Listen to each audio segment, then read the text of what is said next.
नमस्कार। आज की प्रेस वार्ता में सभी मीडिया कर्मियों का मैं स्वागत करती हूं, अभिनंदन करती हूं, इस्तकबाल करती हूं। I welcome you all. तो देखिए, आज की प्रेस वार्ता भाजपाइयों और संघियों को आईना दिखाकर मैं शुरू करना चाहती हूं।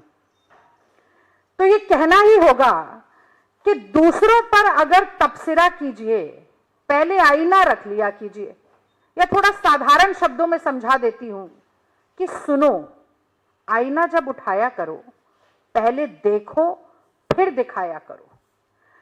और खुद शीशे के कमरों में, शीशे के घरों में रहने वाले जब दूसरों पर पत्थर उछालते हैं, जब आसमान की तरफ मुंह करके थूकते हैं, तो उनका क्या हश्र होता है, क्या दुर्गति होती है, ये आज की प्रेस वार्ता में मैं बताने का काम करूंगी।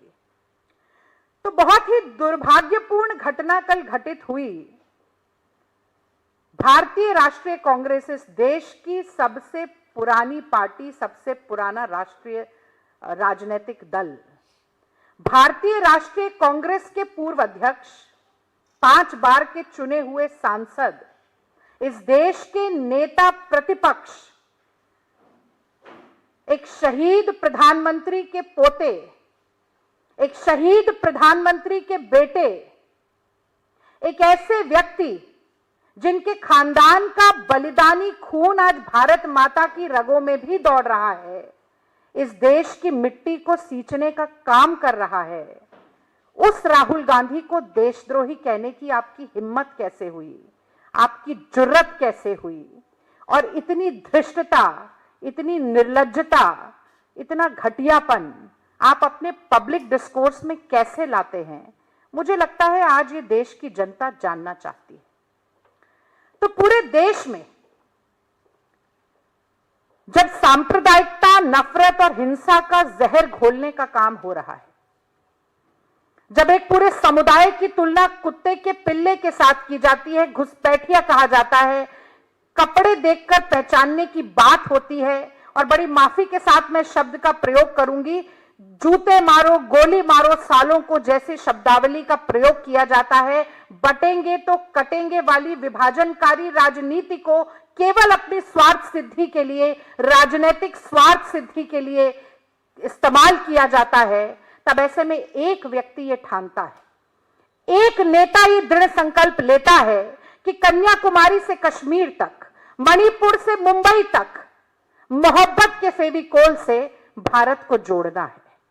वो व्यक्ति आपको देशद्रोही लगता है। एक ऐसा व्यक्ति जो ये ठानता है कि पिछड़ों की, दलितों की, महिलाओं की, मजलूमों की, शोषितों की आवाज को उठाना है, उनके हक और हुकूक की बात करनी है, उनके अधिकारों की लड़ाई लड़नी है, जातिगत जनगणना और महिला आरक्षण की बात करनी है, वो व्यक्ति आपको देशद्रोही लगता है।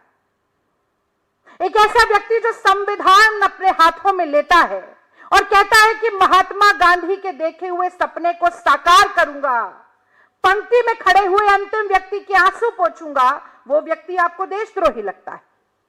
एक ऐसा व्यक्ति जो मजदूरों के, किसानों के, ड्राइवर हो, मैकेनिक हो, मोची हो, बढ़ई हो, उनके जीवन को जीकर उनकी तकलीफों को खुद महसूस करके निवारण और समाधान ढूंढने का काम करता है, वो आपको देशद्रोही लगता है। एक व्यक्ति जो इस देश की जनता, जिस पर स्वयंभू महामानव केवल अपने मन की बात थोपने का बीड़ा उठाए बैठे हैं, उस जनता जनार्दन के कंधे से कंधा, कदम से कदम मिलाकर चलता है, उनके आंसू पोंछने का, उनको ढांढस बंधाने का, उनके जख्मों पर मलहम लगाने का काम करता है, वो आपको देशद्रोही लगता है। और वो आपको देशद्रोही इसलिए लगता है क्योंकि भाजपा और संघ इस देश का सबसे बड़ा टुकड़े टुकड़े गैंग है। मैं फिर से कहती हूं, भारतीय जनता पार्टी और राष्ट्रीय स्वयंसेवक संघ इस देश का सबसे बड़ा टुकड़े टुकड़े गैंग है। अंग्रेजों ने एक नीति चलाई थी कि भारतीयों को तोड़ो, आपस में लड़वाओ और राज करो, डिवाइड एंड रूल पॉलिसी।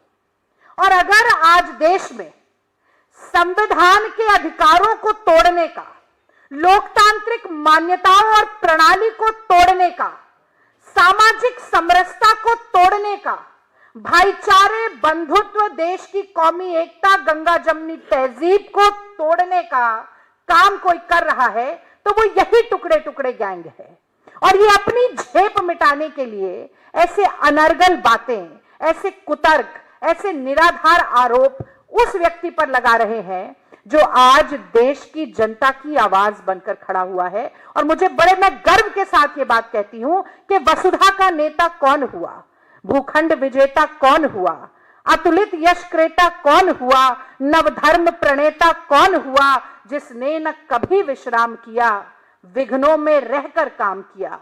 तो एक निश्चल, अविरल, निरंतर राहुल गांधी जनता से जुड़े हुए मुद्दे उठाते रहे हैं और उठाते रहेंगे। आपके आरोपों से, आपकी गीदड़ भपकियों से न डरे हैं न डरेंगे।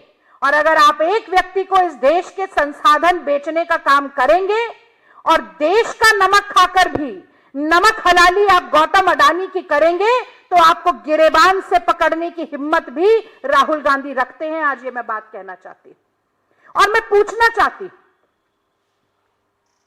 मैं जानना चाहती कि जब आईएसआई को रेड कारपेट वेलकम देकर मोदी जी भारत में बुलाते हैं और वही आईएसआई पुलवामा का सारा ठीकरा हमारे देश पर फोड़ कर जाती है, तो हमारे देश का ऐसा अपमान करवाने वाला व्यक्ति, उसको नहीं देशद्रोही कहा आपने,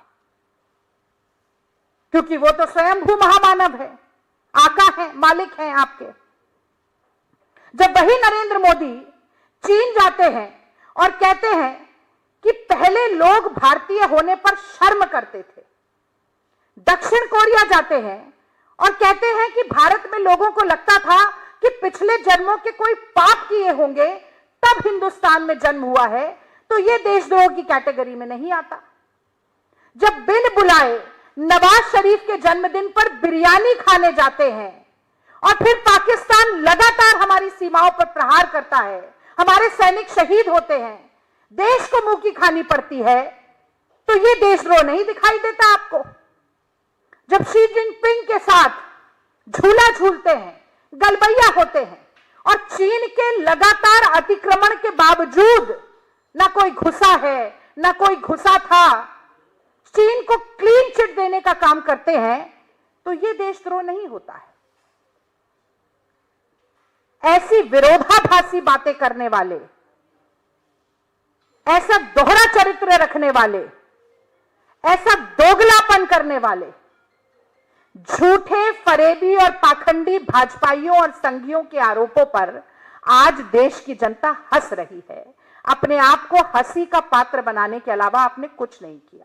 अब थोड़ा आगे बढ़ते हैं, ये अंतरराष्ट्रीय साजिश पर भी जरा थोड़ी बातचीत जरूर होनी चाहिए। तो देखिए, बहुत ही कमाल की बात है कि ये अंतरराष्ट्रीय साजिश वाला जो जुमला है, ये घिस पिटकर इतना फटेहाल हो गया है कि काले स्याह अंधेरे में भी इसके आर पार की सच्चाई नजर आ जाती है। तो जैसे ही भाजपा की, मोदी सरकार की दुखती रग पर हाथ रख दो ना, दबा दो उसे, तो चीख में निकलता है अंतरराष्ट्रीय साजिश, अंतरराष्ट्रीय साजिश। तो इस देश का अन्नदाता जब कहता है कि हम काले कानून बर्दाश्त नहीं करेंगे, आप कांटे बिछाइए हमारे रास्तों पर, सड़कें उधेड़ दीजिए, लाठियां भांजिए, हम बर्दाश्त नहीं करेंगे, आंदोलन करेंगे, तो वो अन्नदाता खालिस्तानी हो जाता है, आतंकवादी हो जाता है, अंतरराष्ट्रीय साजिश और फंडिंग का हिस्सा हो जाता है। लेकिन कुछ समय बाद जिस पर ये आरोप लगा रहे थे अंतरराष्ट्रीय साजिश का हिस्सा होने का, उन्हीं की मांगों को मान भी लेते हैं। कमाल का दोगला चरित्र है। जब सोनम वांगचुक लद्दाख से आते हैं अपने साथियों के साथ अपनी मांगों को रखने के लिए, तो वो अंतरराष्ट्रीय साजिश का हिस्सा हो जाते हैं, इसलिए उन्हें डिटेन करना पड़ता है। मणिपुर 1.5 साल से धधक रहा है, महिलाओं के साथ ऐसे जघन्य अपराध हो रहे हैं कि मुंह से बताए जाते, लोगों को जिंदा जलाया जा रहा है, मार काट मची हुई है, पर नरेंद्र मोदी नहीं जाते क्योंकि वो भी अंतरराष्ट्रीय साजिश का हिस्सा है। अगर महंगाई पे सवाल पूछ लो तो आप देशद्रोही हो। अगर नौजवान अपने अधिकारों के लिए रोजगार की मांग करते हुए और नो नॉर्मलाइजेशन की मांग करते हुए सड़कों पर उतरे हैं तो उनको लाठी मारी जाएगी क्योंकि वो भी साजिश का हिस्सा है। तो मैं तो ये जानना चाहती हूं कि अगर देश में इतनी अंतरराष्ट्रीय साजिश हो रही है तो ये आप छुट्टी क्यों नहीं करते हैं अमित शाह जी की? क्या ये कुंभकर्ण की नींद में सो रहे हैं कि देश के खिलाफ अंतरराष्ट्रीय साजिश चलती जा रही है और आपको सिर्फ तब याद आती है जब आप चारों तरफ से घिर जाते हैं? और क्या नरेंद्र मोदी इतनी कमजोर, नाकारा और निकम्मी सरकार चला रहे हैं जिसके खिलाफ जो मर्जी आए वो अंतरराष्ट्रीय साजिश करता रहता है?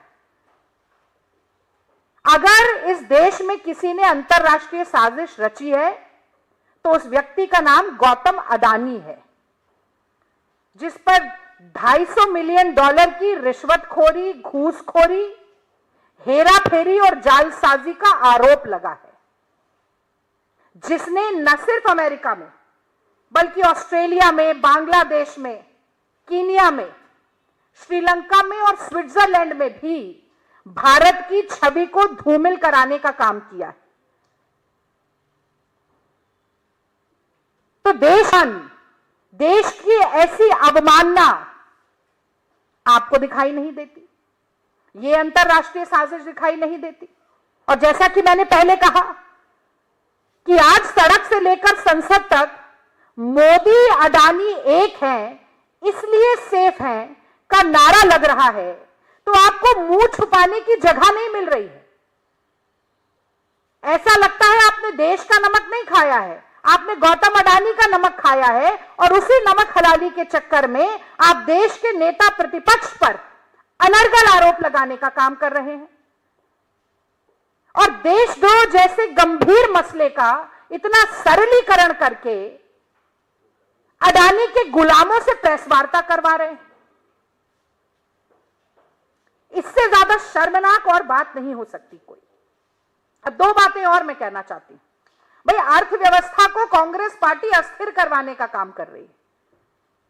इससे ज्यादा हास्यास्पद आरोप मैंने तो अपने जीवन में सुना ही नहीं। अगर अर्थव्यवस्था को किसी ने अस्थिर किया है तो वो जुमलानॉमिक्स ने किया है, वो मोदीनॉमिक्स ने किया है। और कांग्रेस पार्टी ने क्या किया है ये भी मैं जनता के लिए जरूर बताना चाहती हूं। तो देखिए, जब नोटबंदी लागू की गई, जब गलत तरह से जीएसटी को लागू किया गया, तो पूर्व प्रधानमंत्री डॉक्टर मनमोहन सिंह ने चेताया था नरेंद्र मोदी जी को और कहा था कि अगर आप आगे बढ़ेंगे नोटबंदी के साथ तो जीडीपी 2% नीचे आके गिरेगी। और तब डॉक्टर मनमोहन सिंह जी का संसद के पटल पर उपहास उड़ाते हुए नरेंद्र मोदी जी ने कहा था कि लगता है पूर्व प्रधानमंत्री रेनकोट पहनकर नहाते हैं। अब कौन क्या पहनकर नहा रहा है और कौन किसको नहला रहा है ये तो सबके सामने। आज कोवैक्सीन आपको याद आ रही है। कोविड के दौरान राहुल गांधी जी ने भी चेताने का खूब काम किया, बहुत सलाह दी, मशवरे दिए, एक नहीं मानी, क्योंकि मोदी जी की आत्ममुग्धता इतनी विराट है कि उसके आगे उन्हें कुछ दिखाई ही नहीं देता है। तो कोवैक्सीन की आप बात करें जिसके आसपास भी बहुत कंट्रोवर्सी रही, कोई बात नहीं, करिए, पर यह भी बताइए कि भाभी जी के पापड़, कोरोनिल, गोबर, डार्क चॉकलेट, ताली और थाली, ये सब भी प्रचार में, प्रोपेगेंडा में आप ही लेकर आए थे। इन सब के द्वारा भी जनता को भ्रमित करने का काम आप ही ने किया था। 18 दिन में महाभारत का युद्ध खत्म होगा, 21 दिन हमें दे दीजिए। वो 21वां दिन जनता ढूंढती रह गई। मरघटों पर 24 घंटे लाशें जली थीं। देश की जनता एक एक सांस के लिए तरस रही थी। गंगा और जमुना के पाट लाशों से पट गए थे। उसके बाद भी अगर ग्रामीण अर्थव्यवस्था को किसी ने बचाने का काम किया तो वो मनरेगा ने किया था। वो मनरेगा जो कांग्रेस पार्टी यूपीए सरकार लेकर आई थी और जिसको आपने कांग्रेस की विफलताओं का स्मारक बताया था। तो हमसे तो जितना हो सका हमने मदद करने की कोशिश की, लेकिन भैंस के आगे कितनी भी बीन बजा ले कि जीडीपी 5.4% पर क्यों आ गई।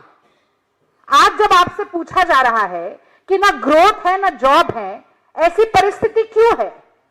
आज जब आपसे पूछा जा रहा है कि रुपया डॉलर की तुलना में सबसे नीचे क्यों गिरता जा रहा है, आज जब आपसे पूछा जा रहा है कि देश की महंगाई दर 6%, खुदरा महंगाई दर 6% और सब्जियों की महंगाई दर 42.15% क्यों हो गई है, कि मैन्युफैक्चरिंग ग्रोथ 2.2% तक क्यों नीचे आ गई है, तो आप कह रहे हैं अंतरराष्ट्रीय साजिश है। आप कितना भी ठीकरा फोड़ने की कोशिश करें किसी भी अंतरराष्ट्रीय एजेंसी पर, किसी भी संगठन का, किसी भी प्रोजेक्ट का नाम आप लेना चाहें, लेकिन पहली जिम्मेदारी अर्थव्यवस्था को सुदृढ़ करने की नरेंद्र मोदी जी और निर्मला सीतारमण जी आपकी है। विपक्ष के नाते हमने बहुत साथ दिया, लेकिन लोकतंत्र की मजबूती प्रश्न पूछने से होती है, और हम प्रश्न पूछेंगे, आपको कटघरे में भी खड़ा करेंगे। अब संसद को नहीं चलने दे रहे हैं, संसद में डिसरप्शन होता है, वो भी अंतरराष्ट्रीय साजिश है। तो मैं जानना चाहती हूं कि जब अरुण जेटली जी ने कहा था, और मैं कोट करती हूं, parliamentary obstruction is not undemocratic, it is a legitimate strategy, unquote. तो अरुण जेटली जी भी किसी अंतरराष्ट्रीय साजिश को ही अंजाम दे रहे होंगे। जब सुषमा स्वराज जी ने कहा था, मैं फिर कोट करती हूं, not allowing parliament to function is a form of democracy like any other, unquote. तो वो भी शायद सुषमा जी भी किसी अंतरराष्ट्रीय साजिश को अंजाम दे रही होंगी। भाई 10 साल की प्रचंड बहुमत की सरकार चलाने के बाद भी नरेंद्र मोदी जी को आज तक ये बात समझ में नहीं आई कि संसद को चलाने का पहला उत्तरदायित्व सत्ताधारी दल का होता है। और अगर विपक्ष उनसे कहता है कि अडानी स्कैम पर बात कीजिए, महंगाई पर बात कीजिए, गिरती हुई जीडीपी पर बात कीजिए, महिलाओं की सुरक्षा पर बात कीजिए, रुपये पर बात कीजिए, संभल पर बात कीजिए, तो हाउस को आप एडजर्न कर देते हैं। पहले 5 दिनों में संसद कैसे चली? Lok Sabha 61 minute, Rajya Sabha 89 minute. House आप एडजर्न करें, डिबेट आप होने ना दें, लोकतंत्र के मंदिर पर ताला आप लगाएं, विपक्ष लोकतंत्र के प्रांगण में खड़ा होकर नारेबाजी भी अगर करे तो आप कहते हैं कि हम लोकसभा को चलने नहीं देते, और अपने ही नेताओं के जो वक्तव्य हैं उनसे पल्ला झाड़ने का काम करते हैं। तो मुझे लगता है कि आरोप लगाना बहुत आसान है, और निराधार आरोप लगाना उससे भी ज्यादा आसान है, क्योंकि मनोहर कहानियां गढ़ने में और जुबान हिलाने में टैक्स थोड़ी लगता है, कुछ भी बोल जाइए। लेकिन गंभीरता के साथ राजधर्म का पालन करना कितना मुश्किल है मोदी जी, ये तो अटल बिहारी वाजपेयी जी ने भी आपको सिखाया था, और मुझे लगता है इतने साल बीत जाने के बाद भी आप सीख नहीं पाए। और बस अंतिम बात मैं ये कहूंगी कि जिनके डीएनए में ही देशद्रोह हो, और मैं उन लोगों की बात कर रही हूं जिनके पुरखे अंग्रेजों को माफीनामे लिखते थे नाक रगड़ के अपने, जो अंग्रेजों की पेंशन पर जीते थे अंग्रेजों के मुखबिर बनके, जिनके पुरखों ने संविधान को कभी अपनाया ही नहीं। बाबा साहब अंबेडकर के संविधान को वो चाहते थे कि जलाया जाए, और मनुष्य जलाया जाए ही नहीं, जलाते थे।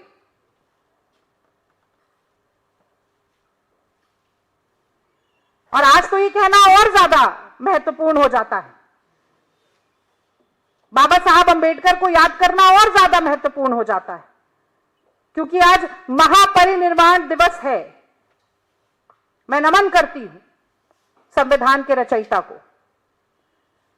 तो बाबा साहब अंबेडकर वहां संविधान लिखते हैं, यहां ये रामलीला ग्राउंड में उसकी प्रतियां जलाते हैं, और कहते हैं कि मनुस्मृति को संविधान बनाया जाए। और आज तक भी 400 सीट आएंगी तो संविधान बदल देंगे। मोहन भागवत कहते रहते हैं संविधान की समीक्षा करिए, समीक्षा करिए।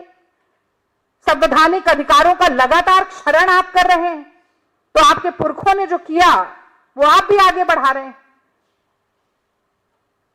और इन्हीं के पुरखे जो संघी थे, उन्होंने अपने दफ्तर में 52 साल तक तिरंगा नहीं फहराया, इतना अपमान किया तिरंगे का।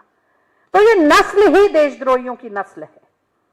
जिनके डीएनए में ही देशद्रोह हो, वो दूसरों को क्या आरोप लगाएंगे कि अगर कोई देशद्रोही टुकड़े टुकड़े गैंग है तो वो भाजपा और आरएसएस है।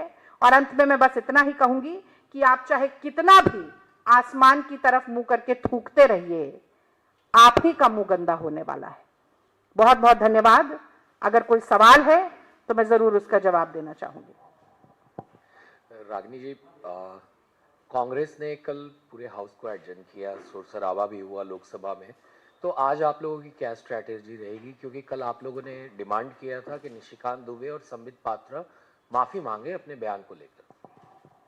देखिए, आज की पूरी प्रेस वार्ता में ये बात मैंने बड़ी साफगोई के साथ कही कि जो भी आरोप कल प्रेस वार्ता के जरिए या संसद के पटल पर लगाए गए वो कितने निराधार थे और किस तरीके से अर्थ का अनर्थ करने की कोशिश की गई और सिर्फ कंजेक्चरिंग, सफेद झूठ और हवाई कहानियों के जरिए देश के नेता प्रतिपक्ष पर लांछन लगाने की चेष्टा की गई।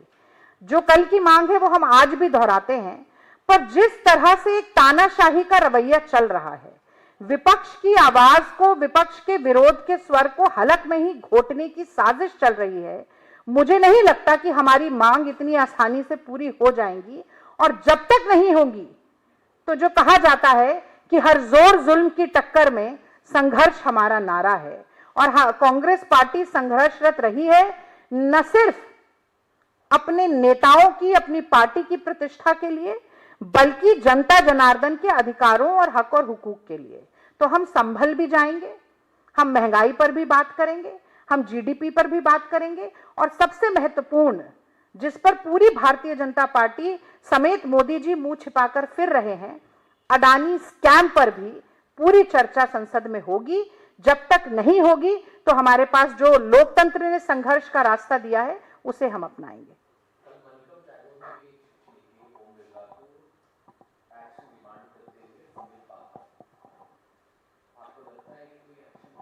देखिए, मुझे लगता है कि ओम बिरला जी को कांग्रेस पार्टी के सांसद, कांग्रेस पार्टी का शीर्ष नेतृत्व जो अनुरोध कर रहा है उसे गंभीरता से लेना चाहिए और उन्हें दलगत राजनीति से ऊपर उठकर ये निर्णय लेने चाहिए। मुझे ये भी लगता है कि जिस तरह से ये कहा गया कि देश के नेता प्रतिपक्ष को देशद्रोही कहने में मुझे जरा भी झिझक नहीं है क्योंकि मैं एक भारतीय हूं, मुझे लगता है ये निर्लज्जता की पराकाष्ठा है, ये ओछी राजनीति की पराकाष्ठा है और ये राजनीतिक डिस्कोर्स को गटर लेवल पे ले जाने की जो एक चेष्टा भारतीय जनता पार्टी कर रही है, उसे कांग्रेस कभी भी पूरा होने नहीं देगी। मैं भी आज इस बात को दोहराती हूं कि सख्त से सख्त कार्रवाई होनी चाहिए निशिकांत दुबे जी पर भी और संबित पात्रा जी पर भी। मुझे लगता है कि कहीं ना कहीं बुद्धि जो उनकी निलंबित हो गई है उसको वापस लाने का काम स्वयं संबित पात्रा जी को भी करना चाहिए, क्योंकि कहना बहुत आसान है।